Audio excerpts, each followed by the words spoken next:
We're back!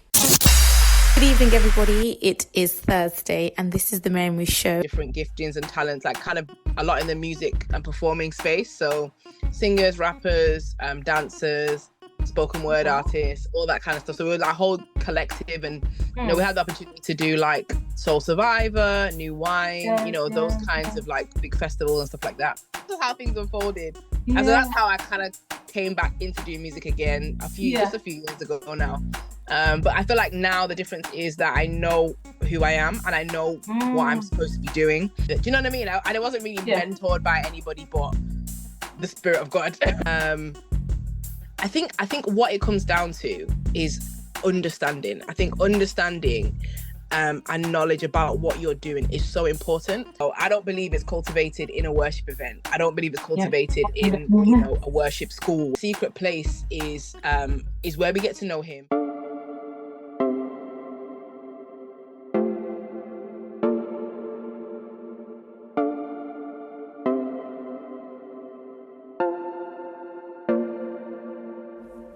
Good evening, guys. I've missed you all. I've really, really missed you. Yes, because last week we had a Throwback Thursday, so it was a double whammy of the previous show. So I really actually wasn't really there. But I'm back, and we're back in full swing with some great interviews lined up for the next coming weeks, and I'm really excited about it. Welcome, everybody. This is the Mary Moo Show. My name is Mary Moo. I am she. And I'm here every Thursday from 7 o'clock to 8 o'clock GMT, right here on Ruach Radio, where it is at. We've got a great roster of music laid out for you and a great guest as well. We're chatting about all things worship and taking a step out to do what you believe you're called to do, and all the good things about all of that. We've got some great music. We've got the new one from Moo Blaze.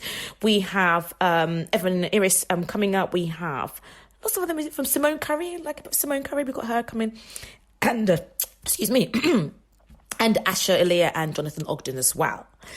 It's going to be a really jam-packed show, so stick around. Let's kick things off, actually. Let's kick things off with some music, and we'll be right back. And then we go into the interview as you normally like to do.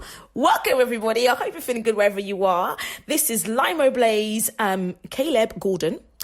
Desire Part 2 is the Part 2, guys. And following straight after that, we have Evan and Iris with Hands In. I'll see you straight back after the break. This is Moo Blaze featuring Caleb Gordon. Hey, Place, yeah. Now you they give me energy, and if it help me magic, cause now your love be the magic. It don't cause fear from my body. You want to my bottle, 24/7 your patrol. My life, I did bolo. On my wahala, see don't we? Oh, I'm nothing. And other people when me tell me no. You get the nicotine within, no. Your grace, you go end discussion, no. My God, your command. I'm not gonna move till you command. Me, I go there where you command. But I go run if you command. Yeah, I forgot you cover me. Yeah, in my eyes I lose you before me. You be my desire. Now you there for my fire. January to December. Now you be my sustainer.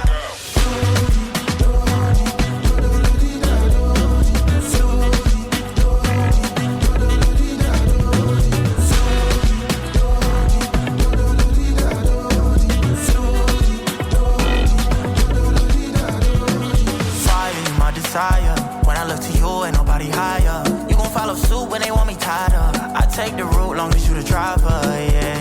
Tell me who highest, no one above. I was dying inside, down in the mud. Till you brought me to life, throw me your love. I need that, running it back, it's never enough. I need that, without you I'm not enough. I need that, when I fall you pick me up.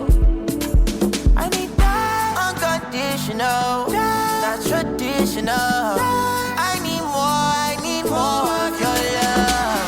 Yeah, I forgot you cover me. Yeah, in my eyes I lose you there for me. You be my desire.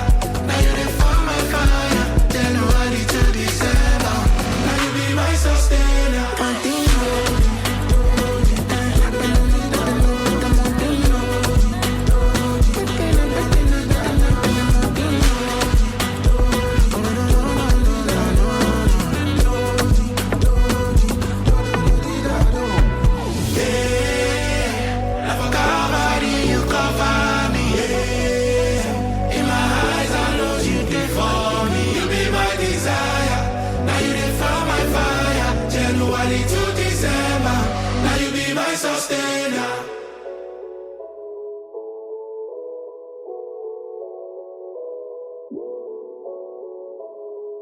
Yeah, I know it's been a little while, but I gotta let them know. Yeah, gotta let them know. If you ever been down, opportunity to grow. Yeah, opportunity to grow. I know you having trouble understanding it. If you trust in God, He got His hands in it. I promise He'll protect you like it's lamb in it. He don't get the glory if the man did it. You gotta stand with Him. I know, yeah. Life gets hard and it feels like it's no way out. Yeah, I promise if you just keep going, it'll all work out.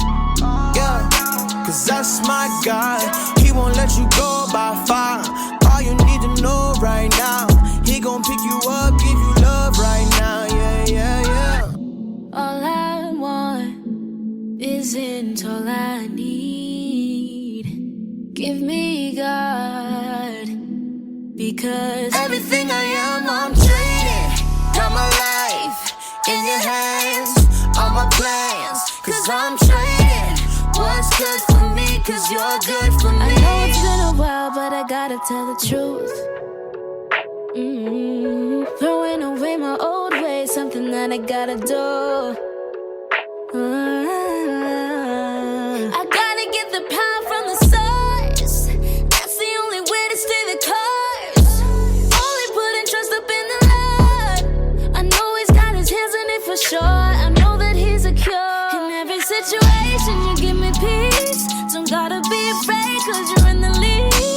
I know, I know, I know that I'll never be the same cause you set me free. That's my God.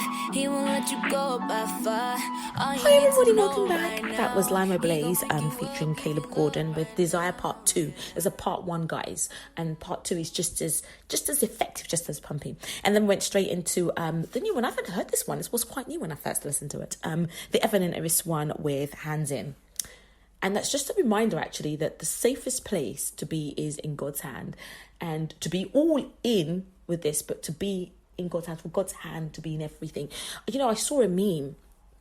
I watched a meme, which was a reel. It's actually not a meme, a reel. I watched a reel on Instagram the other day.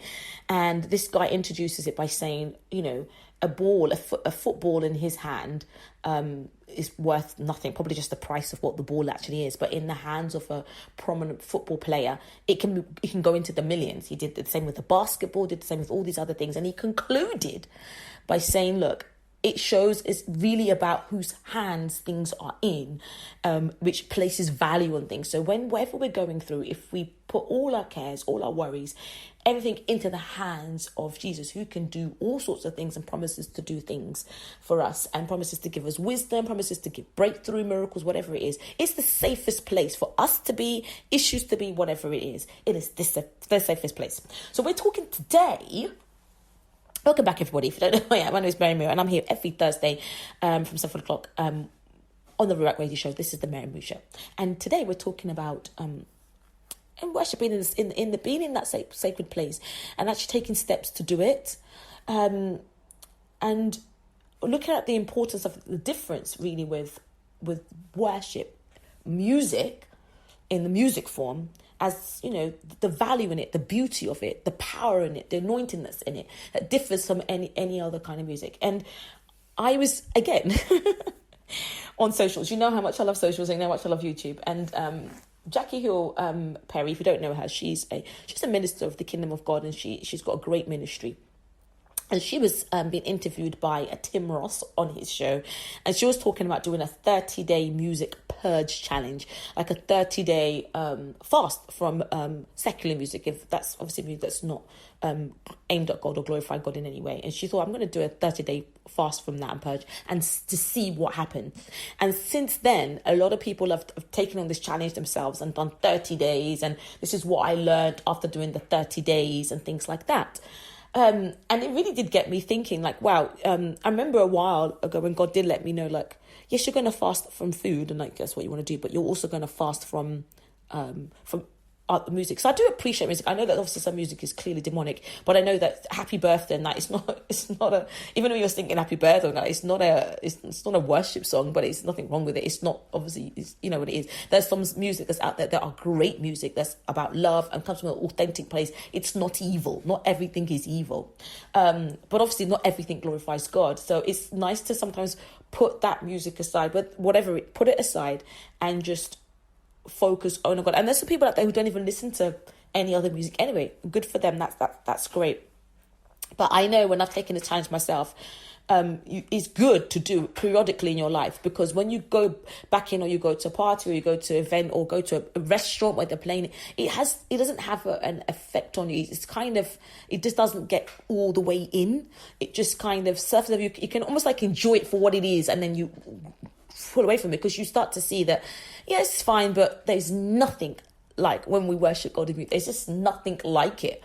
Everything has got its own place, I understand, but it's good to kind of do the purge. I wonder if you guys done a purge, done a 13-day music purge, or a week, or a day, or of anything. And it's good to do it, because I like to do sometimes even a fast from shows and a fast from, just to kind of get away. And sometimes you find that actually it loses its place in your heart. It loses it's almost its value. And you kind of think, I don't actually want to watch that anymore. I don't really care about it. I think that's a good thing. It's really good to have those moments in your life and put them where they're supposed to be. They can't come all the way in. And talking about all the way in, the reason, obviously, for those who do listen, I like worship music. I do a bit of that on the side. And I do know, I get asked all the time. I did an interview a couple of weeks ago, and I was asked the difference. And because I obviously have done secular singing in pubs and clubs, which I loved, and things like that in the past, I know the difference. Both connects your spirit, whether you like to admit it or not. But when you get to a place where you're here with God, worshipping God, it's very, very different. It literally can take you into a different place and dimension where you really experience God for who he is. And that's why I'm quite guarded with what I listen to, just to make sure nothing or no one takes that place. So why is it very important to go in? I'll explain this to you. Some years ago, God showed me literally why it's important to be careful of what goes in. And I'm not putting this on anybody else. I don't have no scriptural backing to say don't listen to this kind of music or whatever it is. Like I said, I do listen to some certain places, but I'm extra careful. And this is the reason why. There was one time I went to an event, and this event was it wasn't a party. It wasn't like so. So I'm saying that because I can imagine going, it shouldn't have gone then, but no, it was actually a memorial service. Somebody had passed away, so obviously I went. And everything was fine. It was actually a beautiful ceremony for what it was. But there was a guy playing drums in the background. Everything was going on was playing drums, and it was the aesthetics that was stunning. But this guy was just playing these drum beats, playing this drum beat, playing this drum beat, playing it all the way through. And then I went home, and not that I was even extra conscious, because when the song gets in your head, you keep singing, sometimes I had to get it out type thing. It wasn't even that, because the beat wasn't in my head in that kind of way. Like I wasn't humming the beat. It wasn't that. Okay, so I came home and I went to bed, and I woke up to go to the loo. As I was getting up to go to the loo, so I know I was fully awake. So this is not a dream and stuff like that. I knew I was fully awake. I was getting up to go to the toilet. This actually happened. I said, I'll go to bed. I kind of got up from the bed, as you do. And from my ears, I saw coming out of my ears, it was alive, as in like almost like in a blue light or yellow, like music notes were being like coming out of my ears and being like pulled away from my ears backwards. It was like backwards playing the beat of the music that was playing the beat. Every stroke of it was coming out of my ear, but I knew it was not just from my ear. It was coming out of me. It was being pulled out, and it floated out and flowed out and literally disappeared. The whole thing, I kind of stood there thinking, I couldn't believe what was going on, but I knew exactly what was happening. God was literally it was back. It wasn't like when you rewind a track and it's backwards. So I don't know if you were to sing "Happy Birthday" to you, like you to that way, the backwards. Right? So actually, that was coming out and it was alive. Every note was I saw the notes, it was notes that was coming out of my ear. Notes was coming out of my ear, and it was floating like it was like floating. All these notes were coming out, and they were like alive, like lit blue type thing coming out till the whole thing went till this very day. That was in 2016, I believe, or 17. It was 2017, I believe. Till that day, it's never obviously come back. I don't even know what it is, but I remember that what happened. I remember I got up, I went to the toilet, I prayed, and I said, God, thank you for what you've done. It's not even that I even asked God for it, but he pulled that it came out of me. It's like someone was pulling it out, and it just came straight out of me. And since that day, God is letting me know that what they were playing was not just a beat that was just to accompany what was happening. There was something spiritual and demonic in that, and God took that out of my soul and my spirit that I didn't even know. Whatever it was, it came out, and I thank God for that deliverance, what that was about, and I knew exactly what I was talking about.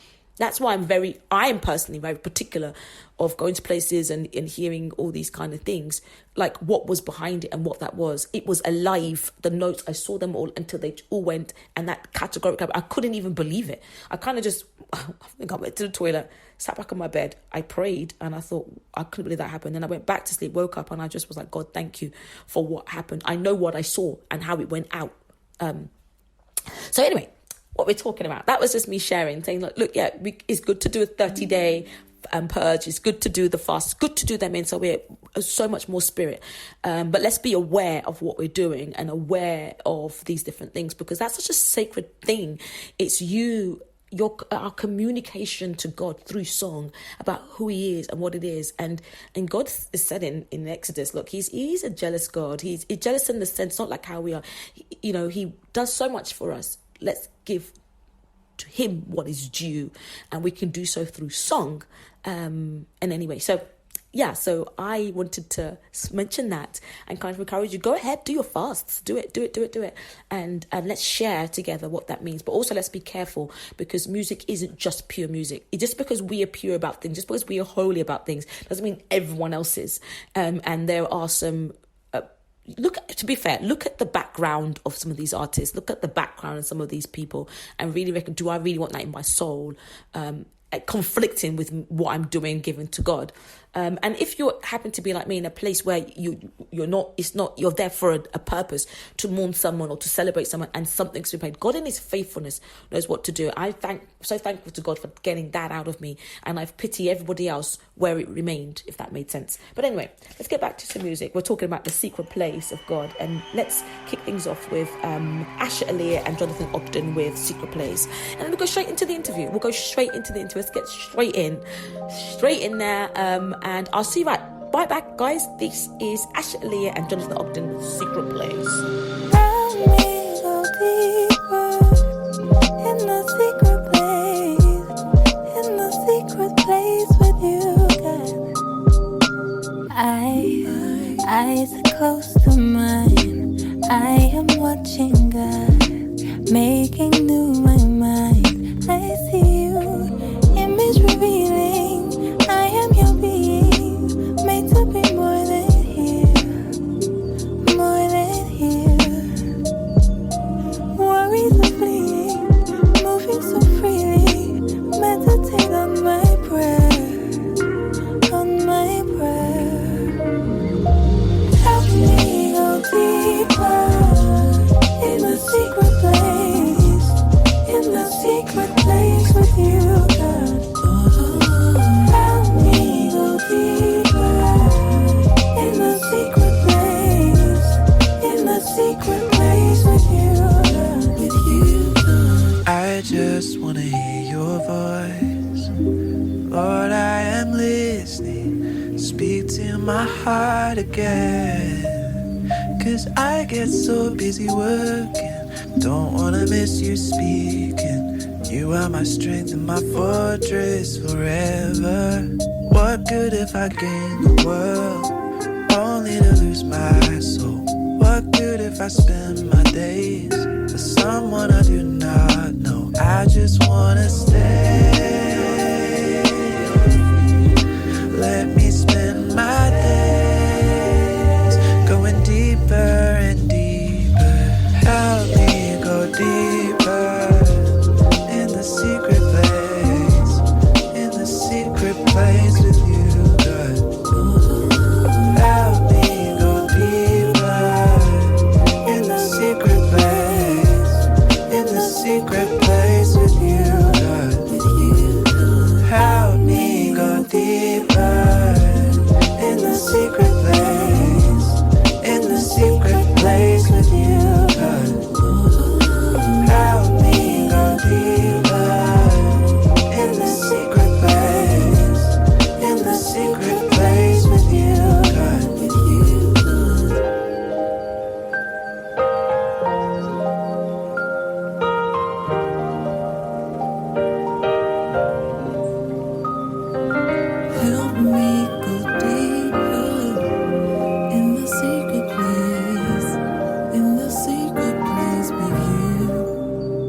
and gentlemen, boys and girls, and as usual, we are at the point of the show where we all love, which is when I have a chit-chat conversation with my special guest. And today I have a very special guest with me. Now, the first time I met her, like met her in person, was at a worship night event that we were both part of. Not just ourselves, with other people that were there. And her set was on before mine. And it was so nice to be part of her worship, to be part of how she communicates with God through song.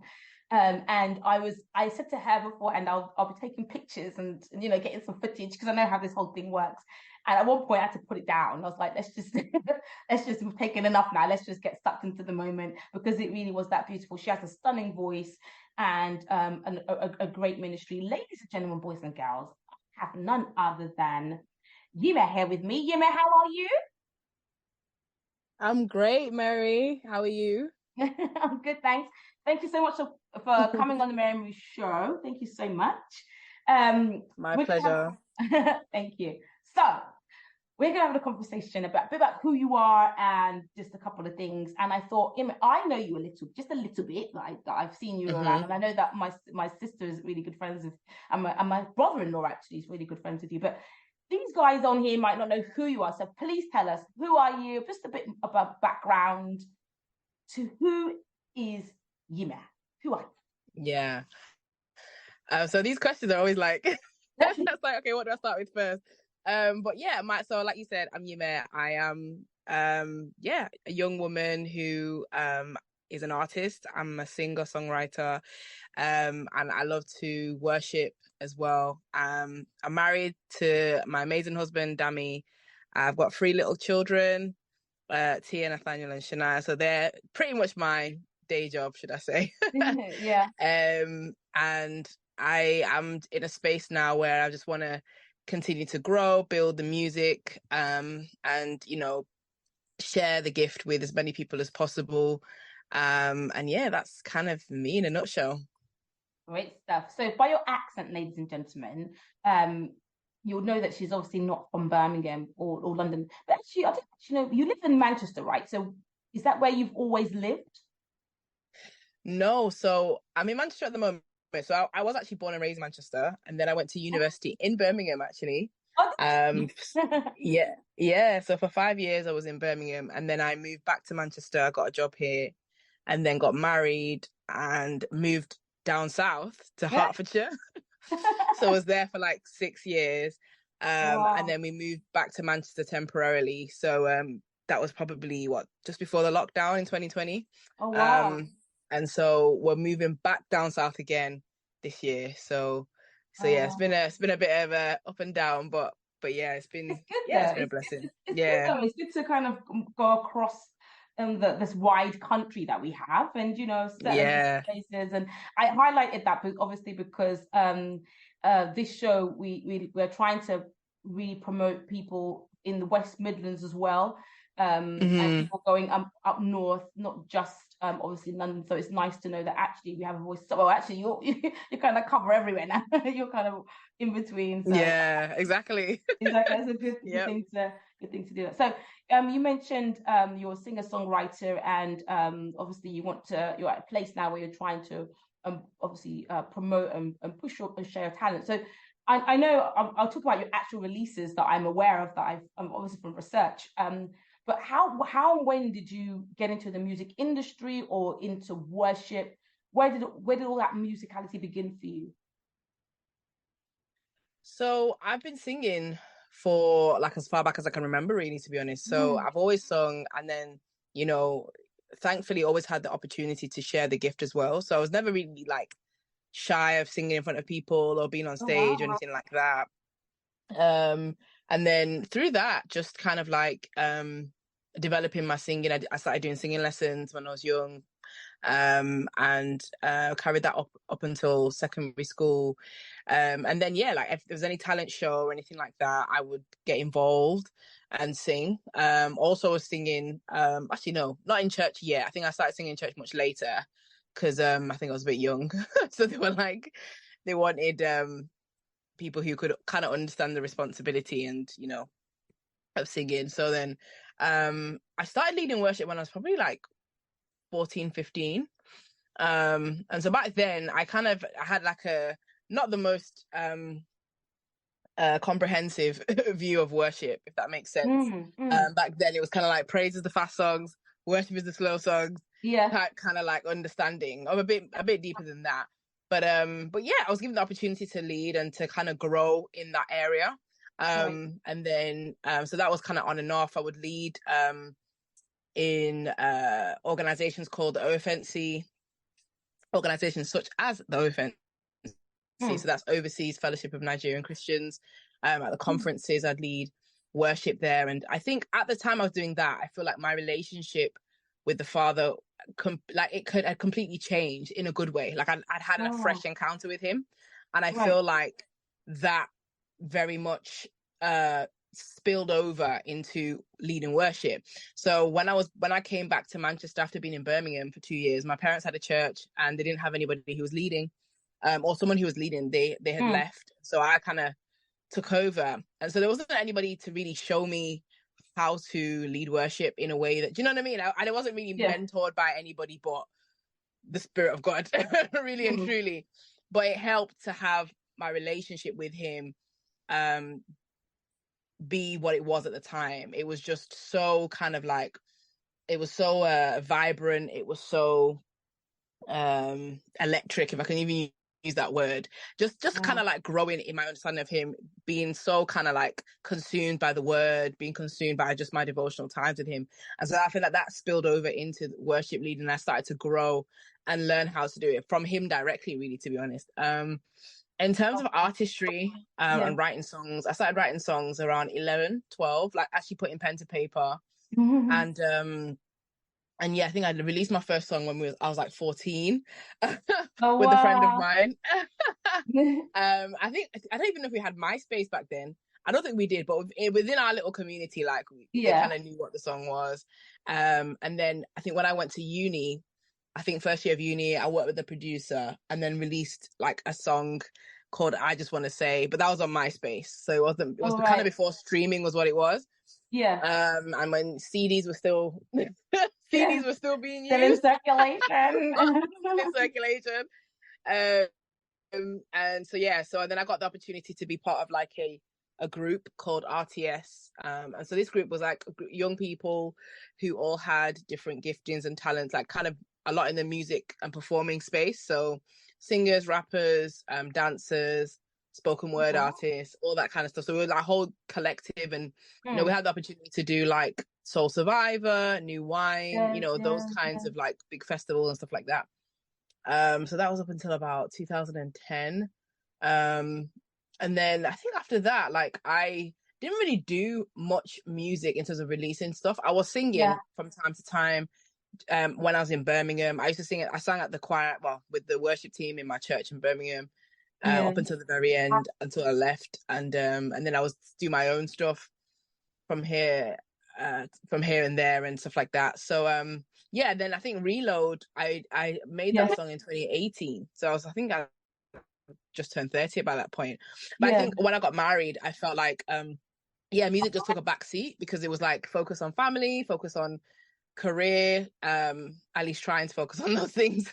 As you do. And then I think 2018 I felt like, it's time to get back into this thing now. When you realize that actually, you can't just afford to put this down because it's a part of who you are, and like it's an outlet for you as well. So I got into the studio again, made this song, but didn't release it until 2021 because that's just how things unfolded. And so that's how I kind of came back into doing music again just a few years ago now. But I feel like now the difference is that I know who I am and I know what I'm supposed to be doing. And so whereas before I feel like I was doing it because people were like, oh, like, yeah, but you need to release something. You need to release something. And I was like, okay, fine. I feel like that motivated me. Like I was motivated externally. Whereas now I feel like I'm motivated internally because I know who I am. I know that this is what I'm supposed to be doing. And so it's a completely different headspace and mindset to be in. But yeah, that's really it up until the present. to the present day. I think it's good. And there's a couple of things that you mentioned that actually some of the questions I had, because I had a question about, the difference between commercial music and or even commercialized gospel. And questions whether it's a genre, whether worshippers would know it is a genre now or what. I've got those kind of questions to ask.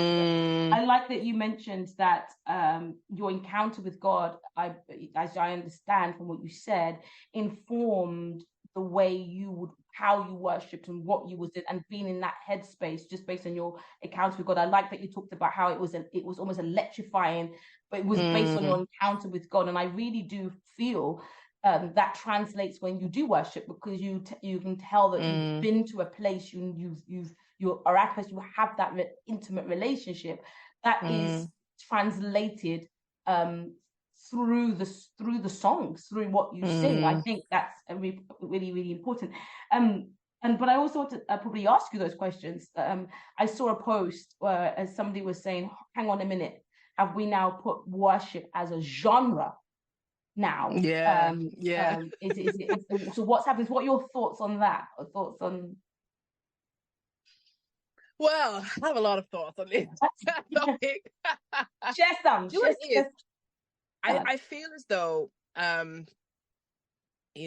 do I put this? I think what it comes down to is understanding. I think understanding and knowledge about what you're doing is so important, because what I find is that even within the kind of like space, like worship space, I'll just call it that for now. Somebody might start and do something that's quite groundbreaking, and then because it takes off, other people start to emulate that.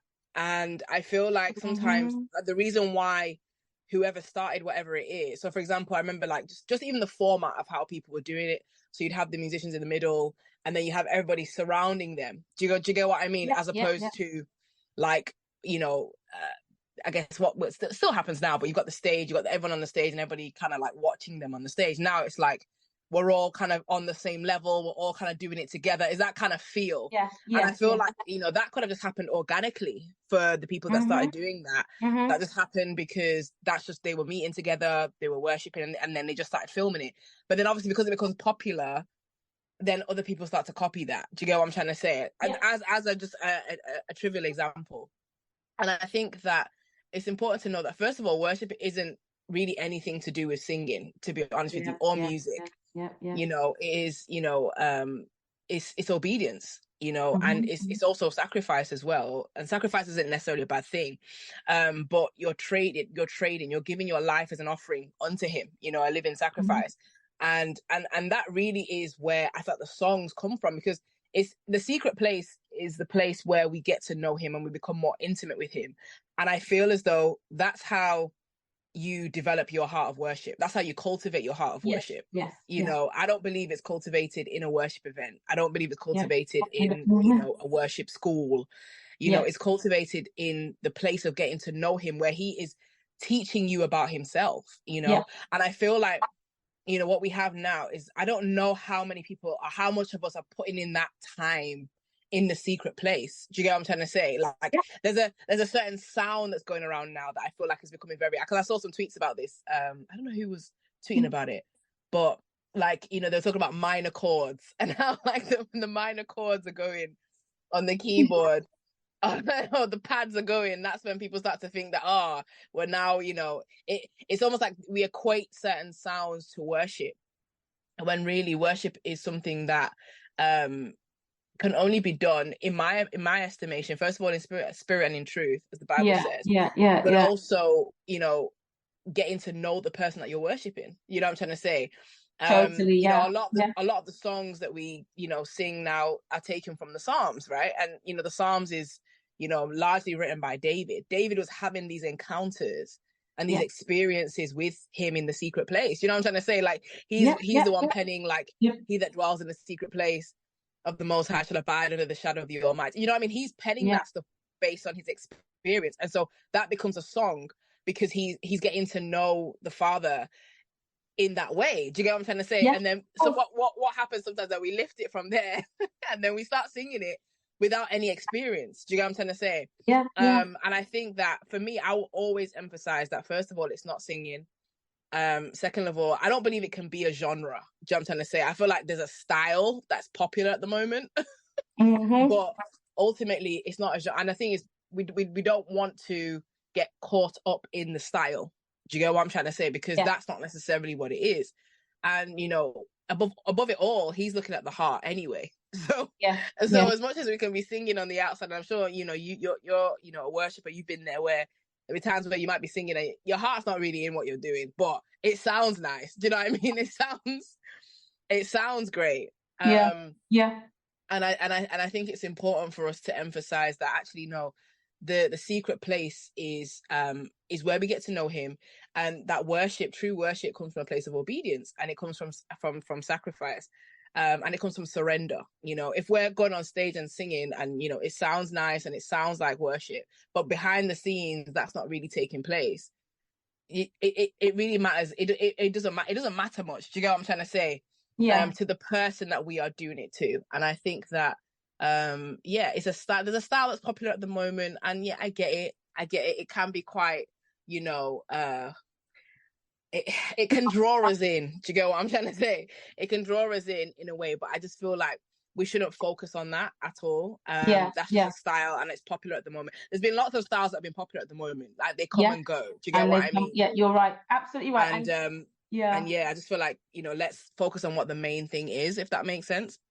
Of course. It's funny because I was on an interview yesterday for an event that I'm ministering at. I've been telling people on the what's it called, on the show, and I was asked quite similar questions actually about what makes the difference in worship. Why is it that some people, it's, you know, I spoke about a couple of things that you mentioned here about obviously remembering what Jesus said about spirit and truth, and key things that were dropped in the scriptures. But what you essentially said, I used the the revelation of who God is, and that comes from an intimate relationship with him. It's like if when you're in love with somebody, or you know, or a child, you know them so intimately, you can talk about them in certain ways, and you can be like, oh, they're like this, and you're like, oh, and you can praise them different ways. And somebody who's never met them, you know, how or just rarely knows them. Like even this conversation we're having now, I'm getting to know a bit more about you. So the next time I can introduce you differently. I know you did differently. Because the layers of conversation, it works the same thing with God. You cannot be, because everything is to God. You can't be. How can you be just talking to someone who you don't know? The last time you spoke properly was 100%. It was a while ago. Like that intimate relation, that revelation, as he strips back that reveals his character to you from being spent with time with him. The songs make you know what things mean. 100%. And like, oh, I get what, because I remember you know, we used to sing the song, the Lord is my light and salvation, who shall I fear? Singing it, and then one time God made me, I was studying Genesis, and I realized that actually, hang on a minute. There's illumination light, and then there's another light. It's a light. The first light that was brought into the world was not illumination. It has a different word. And I thought, and I looked at where else is this word used, and it was in that song for David, "Lord, my light, salvation." But that word light, that is for where we get the word aura from. It's got the name of God inside it. It's got strength. It's got everything. Now it makes sense, because actually, if you look at David's Psalms, light, illumination, light. Yes, it can lead you highlight things, but it can't stop you from being afraid, because they were talking about being in wartime, saying, hold on a minute. And then I started singing it, Revelation. It's like, wait, what he's saying is, like, God, your presence, you are with me, your strength for everything. There's no way I can be afraid. So I think that came. So now when I lead that song, I'm like, guys, the revelation comes out when you sing it, which is more things. So I totally get what we were talking about and saying that. And I wondered then, for someone like you, how do you then, because obviously it's a funny thing, because obviously it's clear God's put it on your life and given you a talent, given you a ministry, anointing, not just a talent, because obviously we know now people can sing, everyone can sing, but it's clear God's put a ministry, put this as part of your ministry of your life to go out there and to use your voice and to go out there and sing. How are you going to work this whole thing out with being in the spotlight but not being the spotlight, and letting the spotlight be him? How do you juggle this? So for me, the way that I look at it is that the more time I spend with him, the more time I give to meditation on his word, right? Because the Bible also talks about, you know, we talk about light, that the entrance of his word brings light, right? Yeah. And so the more I do those things, I believe that his light is being illuminated on the inside of me. So I might not even always be conscious of it. Do you get what I'm trying to say? But if my heart is colonized, I love using the word colonized, I just think it's perfect. But if my heart is colonized by the kingdom of God, then wherever I go, I carry the kingdom with me. Does that make sense? So, yes, you know, it's not necessarily about me having to say, oh, I give him all the glory, because there are things that people pick up from you that you can't even always discern yourself. Do you get what I'm trying to say? It's just something that you're carrying. And so it's kind of like, I love this story about how David was trying to bring the Ark of the Covenant back home. On the way there was a gentleman, I forgot his name now, but he tried to steady the Ark because it was falling, and then he died instantly. Unfortunately. And you're reading that back in the day, you're thinking, the guy was only trying to do something good. Yeah, I know. Yeah. He tried to help God almost. Tried to help. Yeah, but then, you know, there's protocol when it comes to these things, and he didn't fully understand that. And so David's like getting scared and thinking, do you know what? I can't bring this Ark up here. Like, okay, let me just put it in someone else's house. So the gentleman was called Obed-Edom. Yes. And the Ark of the Covenant remained in this person's house for 3 months. And for the whole 3 months, the Bible says everything that happens, everything about him and his family, everything prospered. Yeah. Everything prospered while they were there. And so obviously Yeshua coming now, we have become the Ark of the Covenant. Yes. Do you understand? Like, we are the carriers of his presence. Yes. And so I remember I've lived such a life, and I still live it to an extent, but there was a time where I was living in such a way where the kingdom, what I was carrying, was affecting everything in my life, like to the point where I was learning more about him through things that were taking place physically. Do you get what I'm trying to say? Yeah. Around me, like even at my workplace, like things were happening. I was thinking, oh my, like in my mind, I'm thinking, I didn't even pray for this. Like, I didn't pray for that. I didn't pray for this, but things are just taking place. And I was understanding that kingdom is all about being a domain, because that's what the dom in kingdom comes from. But being a domain that harbors the character, the essence, the nature of a king, right? Being somebody that is in line with the kingdom and the laws of the kingdom as well, you know. So Matthew 6:33 essentially, and I believe what that does is that I can just step in, be who he's called me to be, and step off, knowing that actually it's not, I know it's not about me in my heart, and I know it's not about me. It's all about him and elevating him. And I believe that comes out not even just from what I say, but what I do, just my presence in a place, because I carry his kingdom with me. So that's how I think about it. I don't spend too much time. I don't spend too much time on it. I know, because I feel like me using my voice is part of how he's designed me, you know. So even that is bringing him glory. Like the fact that I stand in a space and I'm declaring whatever he wants me to declare, whether it's through the songs that I've written or other songs that other people have written. I know that what's coming out of me is his kingdom. You know what I'm trying to say? Because that's who he created me to be. And so he gets the glory inevitably. Exactly, and that's exactly what he's told us, that we're the light of the world, people, and that's how we do it, and that's how we're going to attract the world and the people out there to who we are, just by us being. By us just being. And I think that's a wonderful, I like that you said, I know that. No, it's all about him, not about me. And I think because honestly, because all these things on social media, I was our sister one, and I actually commented, because sometimes I try not to comment, but these days, I'm like, I don't really care now. Like, Yeah, exactly. I'm sorry. Something needs to be said. Yeah, why are we talking? There was a huge debate of can you be a worship leader and you know, do a what's it called? Do your own thing or something like that. An artist, can you do all this kind of conversations? I'm like, what are you guys talking about? What do you mean? Like, why are we debating this topic? Back in the days, those people were. It wasn't it was part of it was the everyday worship was part of your everyday. These people were out there. These people were just singing and go on us, Paul and Silas and them guys who were in prison, just singing and praising. The whole prison came crashing down. Go on us, David was just worshiping on himself, and demons were coming out of Saul. Go on us, people who just went out to before Jehoshaphat and was just singing, and the battle was won. We're talking about something that's a bit more, and we're here in 2023 talking like, can I go and be can I go? I'm like, no, this is just not. And why someone tagged, and I hated it more because someone tagged me in it. It was like, I'm like, what? As we're talking about, come on, serious.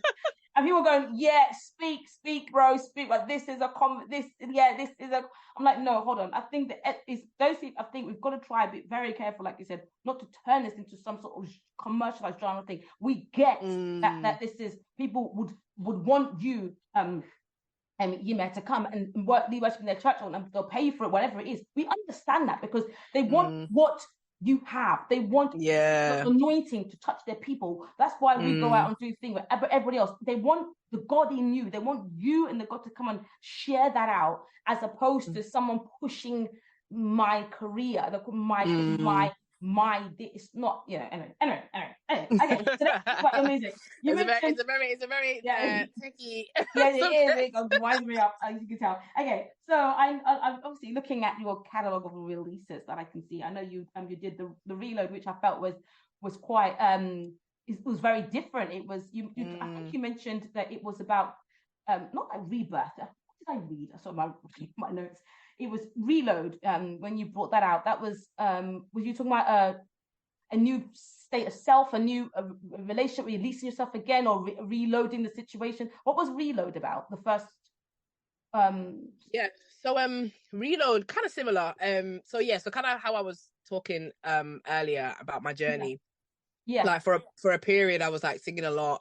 Then when I got married, had children, my responsibilities changed. So, I just, in my head, I was thinking music wasn't really even on my radar, to be honest. Like it was, I was kind of singing in the choir at church, and then also kind of like, songwriting with another group of people. So I know in my mind, I was thinking, I am still doing something that's kind of like connected to it, but it's not my own stuff, right? Yeah. But then I felt that it was time for me to do my own stuff. Like, he's giving me the gift to write and also to sing. And I believe he wants these songs released.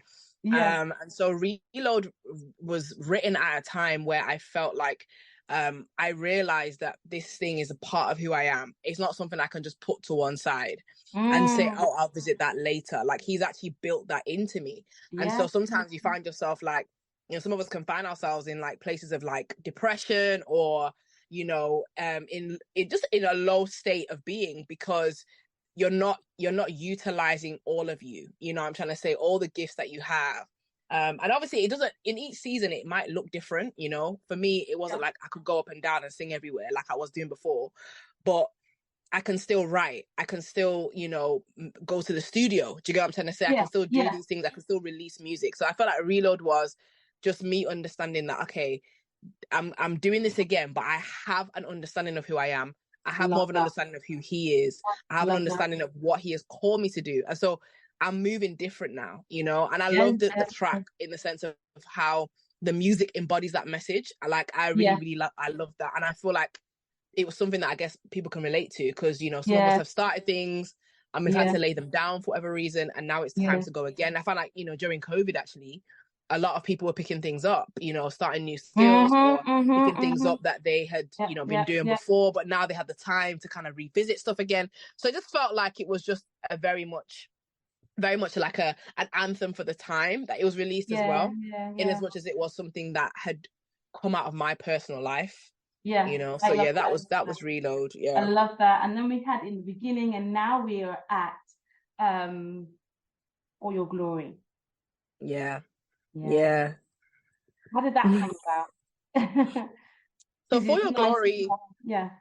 yeah, I mean, I've heard the song for like years now. I think Tasha Cobbs Leonard was the one that made it popular.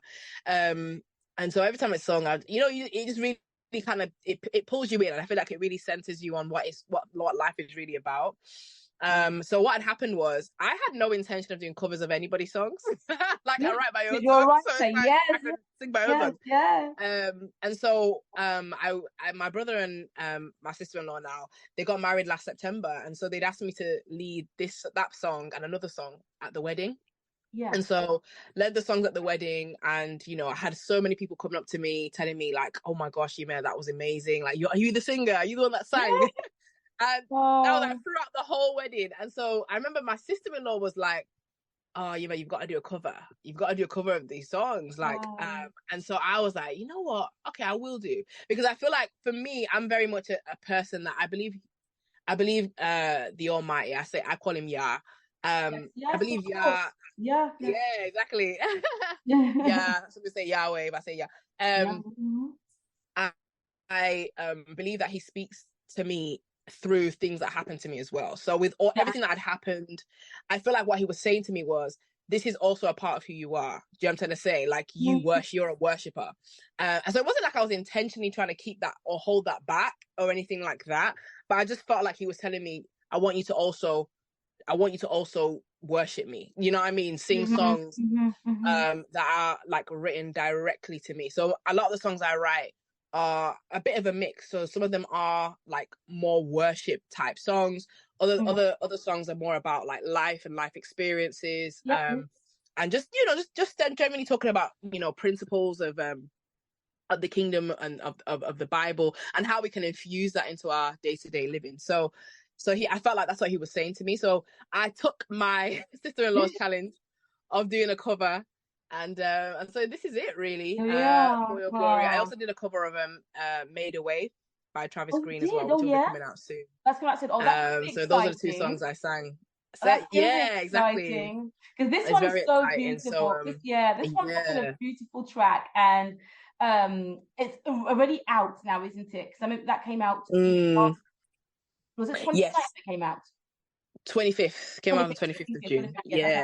So it's out now, people. It's out now. You can get streaming listening. And like I said, what drew me in, the first thing I heard was, obviously I follow her on social media, by the way. And hearing the clip of that, I thought, this is stunning. This is just a stunning mix. And then I saw on, obviously, those uploads on YouTube, and then you did was it a live, did you do a live version on YouTube? So basically so we recorded it live. So that was just a video from the song that's on Spotify. So the video and audio. That's incredible. Live. Guys, I'm telling you now. Nice to take moments out, and if you just want to hear like a snippet, just a bit more about who she is and a bit more about her worship style and what we experienced that day, and what she obviously experiences every day with God. For Your Glory is, you've heard it all before, if for those you have, but this is your version is also a stunning take on it, because it's so authentic. There's something very authentic in it, and I think I told to put that on your under one of your pictures, like this is just such an authentic, just like you, just like bared out, saying this is, I believe, it's like makes you believe actually he is for your glory. God, it is. It is, and that's good. So for those of you who are on social media, please tell us, Yime, what is your social media handle so they can follow you? So on Instagram it's Yime Music. My name is NYIME, and then music, all one word. On Instagram, also on YouTube, also on TikTok, I believe, and then on Facebook it's just my name, Yime, NYIME. But I do think that the URL has Yime Music in it as well. Cool. But the page is just look for Yime. Just type it in. It's a unique name anyway. So please get downloading and listening and streaming. Everybody, please go out and listen to that. Give her a thumbs up. Follow her on social media, wherever you go. We're going to be playing that next. We're going to transition to that. So first of all, I'd say thank you very much, Yime, for coming on the Mary Moo Show. We really appreciate it. It's been Thanks for lovely having to me. talk about. You're welcome, Worship. Let's now go to the track. This is Yime, For Your Glory.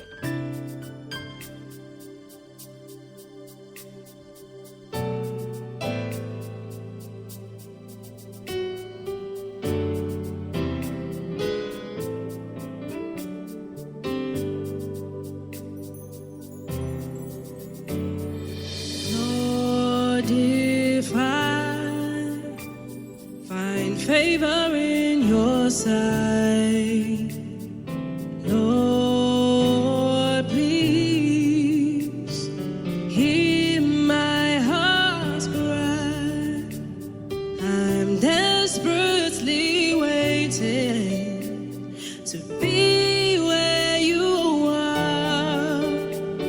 I'll cross the hottest desert. I'll travel near or far for your glory.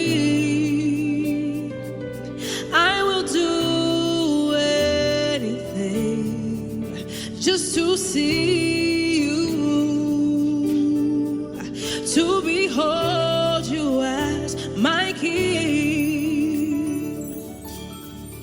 Lord, if I find favor, Lord, please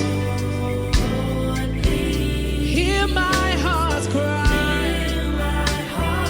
Desperately waiting just to be where you are.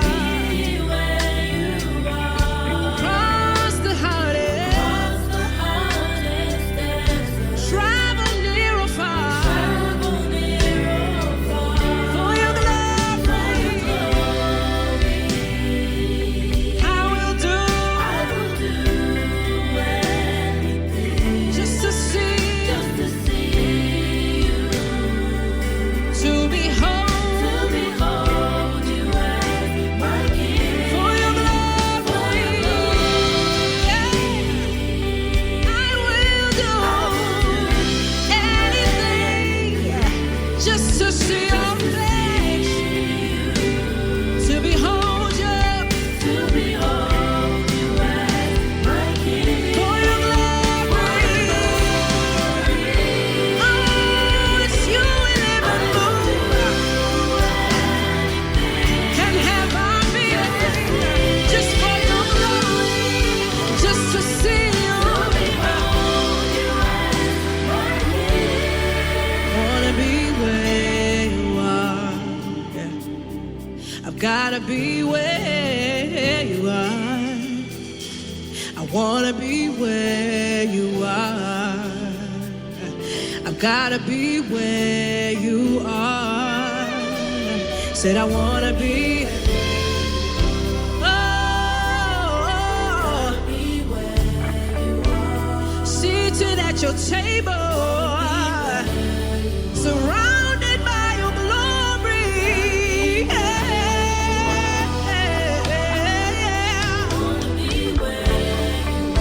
In your presence, oh,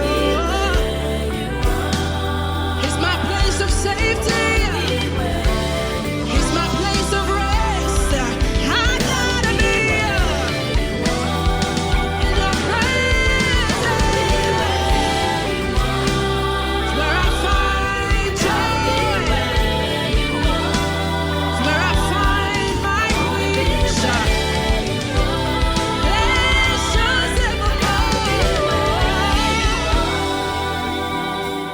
Thank you guys for listening. This is the Mary Moo Show. I hope you really enjoy the interview. For those of you who just tuned in, I have been speaking with an incredible worship leader, music artist, Yime, and she was telling us about her new project and all things, you know, doing what she does and how she does it, why she does it, why worship, and how did she get to that place to be like, right, I'm all in.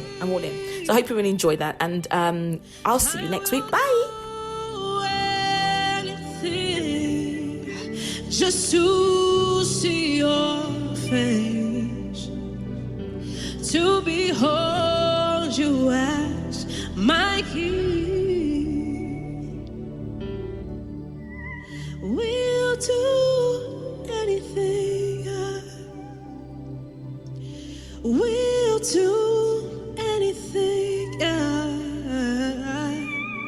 We'll do anything, yeah, for our King, yeah.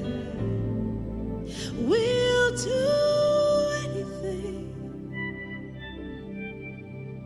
We'll do anything. Oh.